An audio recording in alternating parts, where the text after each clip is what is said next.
Good afternoon. तो welcome to my channel. देखो আজকে অমাবস্যা পড়েছে, তা আমাদের বাড়ির এখানে একটা কালী মন্দিরে আমি মাকে শাড়ি পরাতে গেছিলাম। আমি এই নিয়ে 3 বছর ধরে যাই শাড়ি পরাতে। একটা দিদি ডাকে আমাকে, তো সেই জন্য আমি গেছি। আর দেখো এই দিদিটাই শাড়িটা দিয়েছে, কত সুন্দর একটা বেনারসি শাড়ি। প্রত্যেকবারই মাকে বেনারসি শাড়ি পরানো হয়, প্রত্যেকবার এক একটা এক এক রকম কালারের পরানো হয়। এই যে আমার মেয়েও গেছে সঙ্গে, দেখো মেয়েও দেখছে আমি শাড়ি পরাচ্ছি মাকে, আর মেয়ে দেখছে।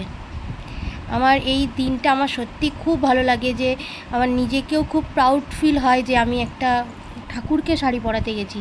সত্যি নিজের কাছে খুব লাগে।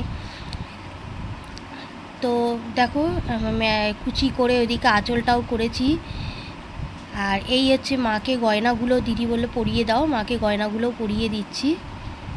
কত সুন্দর দেখো। আর আজকে যেহেতু পুজো আছে, অলরেডি অমাবস্যা লেগে গেছে, তো পুজো এখন ওখানে সব তৈরি হচ্ছে। আমাকেও যেতে বলেছে, বাট আমি যাব না, মেয়েকে নিয়ে তো যেতে পারবো না, তাই জন্য। আর এই যে মাকে একটু ঘোমটাটা পরাচ্ছি আঁচলটা দিয়ে। তো তোমরা কিন্তু অবশ্যই আমাকে জানিও যে কেমন লাগছে, ঠিক আছে। দেখো মুকুট পরানো হয়েছে। তারপরে আমি কিছু একটা ঘটনা শুনলাম যে মায়ের কিছু গয়নাও এখান থেকে অনেকে চুরি করে নিয়ে গেছে। তা সত্যি কথা, তাদের মানসিকতা আমি বুঝে পাই না, যে ঠাকুরের জিনিস কি করে কেউ চুরি করতে পারে। সত্যি এটা অবাক কাণ্ড। মানে আমার কী বলবো, আর কিছু বলার নেই, জাস্ট। তো দেখো কত সুন্দর গয়না পরে মাকে আরও কত সুন্দর লাগছে। এই যে কানেরটা পরিয়ে দিলাম, দুই 4 হাতে চুড়ি পরেছে মা।